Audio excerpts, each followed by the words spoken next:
भारतीय संविधान में नागरिकता का जो है अनुच्छेद है वह अनुच्छेद नंबर 5 से लेकर अनुच्छेद नंबर 11 में इसका उल्लेख किया गया है। तो यह अनुच्छेद बताता है, अनुच्छेद नंबर 5, 26 जनवरी 1950 को कौन भारतीय नागरिक माना जाएगा। यदि कोई व्यक्ति भारत का जन्मा हो या उसके माता पिता में से कोई भारत में जन्मा हो, वह संविधान लागू होने से पहले कम से कम 5 वर्ष तक भारत में सामान्य रूप से रहा हो, तो वह भारत की नागरिकता माना जाएगा।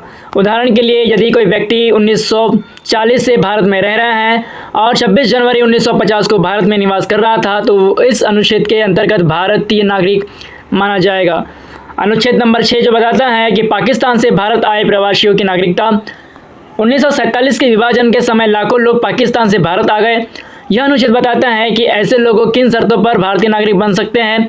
यदि वे निर्धारित शर्त पूरी करते हैं, तो आवश्यक पंजीकरण कराते हैं, तो उन्हें भारतीय नागरिकता मिल सकती है। अनुच्छेद नंबर 7, भारत से पाकिस्तान जाने वाले लोग।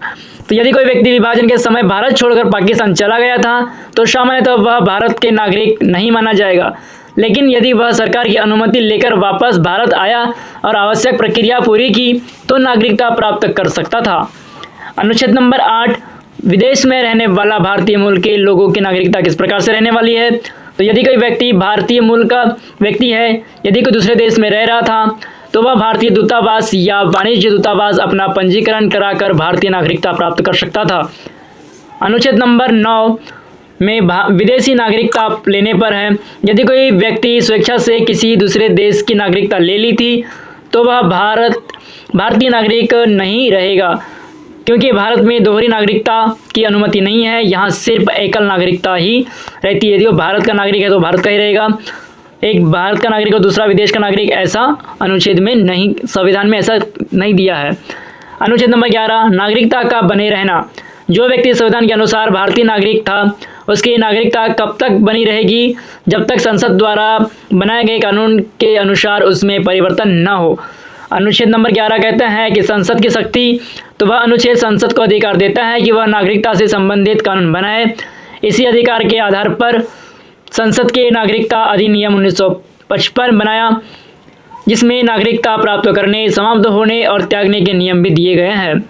महत्वपूर्ण तथ्य यह है कि संविधान के भाग 2 में केवल अनुच्छेद 5 से 11 तक नागरिकता का उल्लेख है। वर्तमान समय में नागरिकता से जुड़े अधिकांश नियम नागरिकता अधिनियम 1955 द्वारा संचालित होते हैं। भारत में सामान्य रूप से जो है दोहरी नागरिकता की नहीं दी गई है। अब ऐसे क्वेश्चन जो परीक्षा में अक्सर पूछे जाते हैं, तो इस अनुच्छेद से क्वेश्चन भी बनते हैं, तो देख लेते हैं क्वेश्चन भी। नागरिकता संविधान के किस भाग में है। तो यह भाग नंबर 2 में। नागरिकता संबंधी कानून बनाने का अधिकार किसे है। तो यह जो अधिकार है वह संसद को होता है। यदि कोई व्यक्ति स्वेच्छा से किसी अन्य देश की नागरिकता ले ली है, तो वह किस अनुच्छेद के अनुसार भारतीय नागरिक नहीं रहेगा। तो यह है अनुच्छेद 9। नागरिकता अधिनियम किस वर्ष लाया गया था या बनाया गया था। तो यह बनाया गया था 1955। तो नागरिकता का जो विषय है ये अनुच्छेद नंबर 5 से लेकर अनुच्छेद नंबर 11 तक हमने अभी चर्चा की है। वीडियो अच्छी लगी हो तो प्लीज़ चैनल को लाइक करके सब्सक्राइब भी कर दीजिए।